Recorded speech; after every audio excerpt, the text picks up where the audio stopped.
A historic wartime visit to Israel today. President Biden backing Israel's assessment of a hospital blast in Gaza.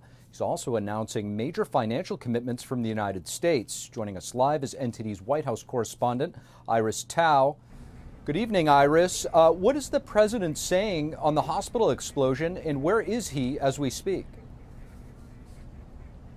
Good evening to you, Steve. So President Biden is at the moment on his way back from Israel, back to the White House. And we just got some latest comments from President Biden during his plane trip, where he stopped to talk to reporters during a refueling stop in Germany. So specifically about this hospital explosion in Gaza, he said that he understands why some across the region are skeptical and, quote, "I don't say things like that unless I have faith in the source I got it. Our Defense Department says is highly unlikely is the Israelis." But he added that, quote, "I'm not suggesting Hamas deliberately bombed the Gaza hospital." So that's his latest comments, which came after his remarks at an earlier press conference in Tel Aviv, in which he backed Israel's defense of themselves and also its assessment that the actual explosion was caused by a failed rocket launch of a terrorist group in Gaza. Here's what Biden said earlier. Watch. I was outraged and saddened by the enormous loss of life yesterday in the hospital in Gaza. Based on the information we've seen to date, it appears the result of an errant rocket fired by a terrorist group in Gaza. Israel's military today released what they call evidence pointing to a failed rocket launch by an Islamic Jihad group, which is aligned with Hamas. Specifically, they released what they called an audio clip of an intercepted call among Hamas operatives talking about the failed rocket launch. They also released satellite images and graphics showing tracking lines of those rockets. Meanwhile, U.S. intelligence agencies, according to the National Security Council, have also reviewed a video of the launch and determined that it did not come from Israel. Meanwhile, while in Israel, President Biden also announced an agreement in which Israel will allow humanitarian aid to move from Egypt into Gaza, which is currently under a blockade. And Biden also announced that the U.S. will provide $100 million in humanitarian assistance to both Gaza and the West Bank. However, while Biden says there will be inspections to check these aid to make sure that they don't fall into the hands of terrorist groups in Gaza, there's criticism already. For example, Florida Governor Ron DeSantis today releasing a video criticizing that as what he called an $100 million gift to Hamas. Back to you. NTD's Iris Tao reporting for us from the White House. Iris, thank you.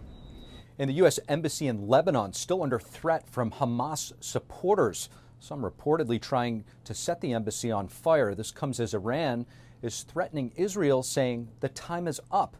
NTD's Ariane Pazdar has more on the violent protests erupting in the Middle East and a warning some of the following footage is violent and may be disturbing.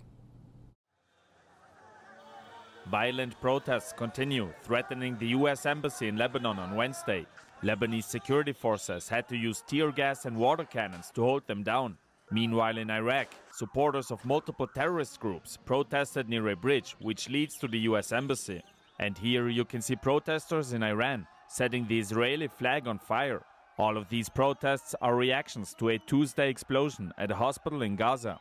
Hamas blames Israel, although multiple countries, including the United States, found that Gazans are to blame for the explosion. That's because it was a rocket out of Gaza which failed and exploded in the hospital. Meanwhile, the Iranian regime is threatening Israel. On Tuesday night, Iran's foreign minister and the Iranian embassy in Syria both tweeted, "Time is up," directed at Israel. Just a few days ago, Iran already threatened Israel, saying terrorist organizations would open multiple fronts against Israel. On top of that, a former Pentagon official reportedly said this conflict could escalate to a nuclear war. That's if Iran manages to build a nuclear weapon. Ariane Pazdar, NTD News. How many rounds of voting is Republican Chairman Jim Jordan willing to go through to become the next Speaker of the House? The Ohio congressman appears to be in it for the long haul, even after falling short yet again today. NTD's Melina Wisecup joins us now from Capitol Hill. Melina, where are we right now in terms of Republicans following today's vote? Well, Jim Jordan is apparently not willing to back down at this point. He is right now actively working to try to flip some more votes in his direction as they do prepare for that next vote that's set to take place tomorrow sometime around noon. Now, the Jordan supporters that we spoke to leaving today's vote were very adamant about continuing to throw support behind Jordan, saying that they're willing to stick behind him for as many rounds as Jordan is willing to go for. Now, as for the result today, Steve, it was very similar to yesterday's result. Jordan won around 199 votes, gaining some, losing some, but overall that was a net loss for Jordan of 1 vote. Some Republicans were even saying that they predicted Jordan to lose some votes today heading into that second ballot. Now, particularly Scott Perry of the Freedom Caucus and Chip Roy of Texas are actually accusing K Street lobbyists of actively trying to work against Jordan here. But regardless, we're in this situation now, and some Republicans, even those that are supporting Jordan, are saying that they're getting anxious and they're ready to see results. Take a look. So my question for the 8 who started all of this, what was your plan? Because, clearly we're now in chaos. It's healthy to have disagreements, but there's a point at which the disagreement becomes dysfunction and paralysis. Does it get better, though? Does it get better? And you really have to sit down with the 23 now and say, is there anything that we can do or say to you to get you to flip? So that's the question now. How will Jordan try to work out the kinks with those 20 people who are unwilling to vote for him at this point? And how many rounds is he willing to go for, Steve? That's what we'll be looking for. So, Melina, for more than 2 weeks now, the House has not had a speaker, meaning they're technically unable to pass anything on the floor, including aid to Israel, which some might say is urgent. So we know some are talking about a temporary solution. Tell us what that might entail.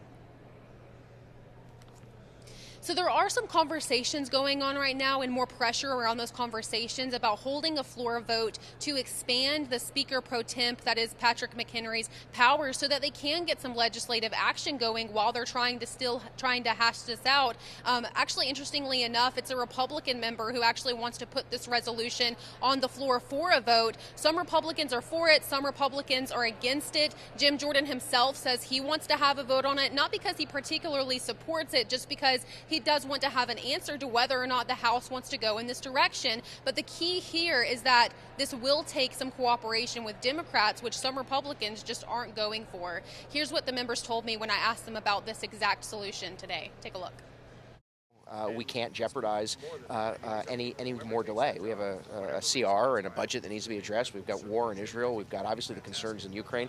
This is by far past time that we empower the Speaker pro tem so that we can get back to work. No, basically you're turning over the power to the Democrats at that point, and that's not what Republicans should do. We should do our job and select a speaker. The Constitution says that. So any move to do otherwise is contrary to the Constitution and would do enormous damage to not just the Republican Party, but the House of Representatives. Even though we're in this period where members are frustrated and want to get back to work, we cannot unveil these other side procedures. Because in this town, once you unveil a side procedure, people tend to want to go back to that again and again and again. So, Steve, this is exactly what we'll be looking out for tomorrow. Not only will we be watching, of course, that third ballot and to see how Jordan does there, but also we'll be looking to see if they do actually bring up this resolution to expand the Speaker pro temp's powers. Steve? NTD's Melina Wisecup reporting for us from the Capitol. Melina, thank you. Thank you for watching the Capitol Report. If you want to see our full broadcast, check us out at epochtv.com.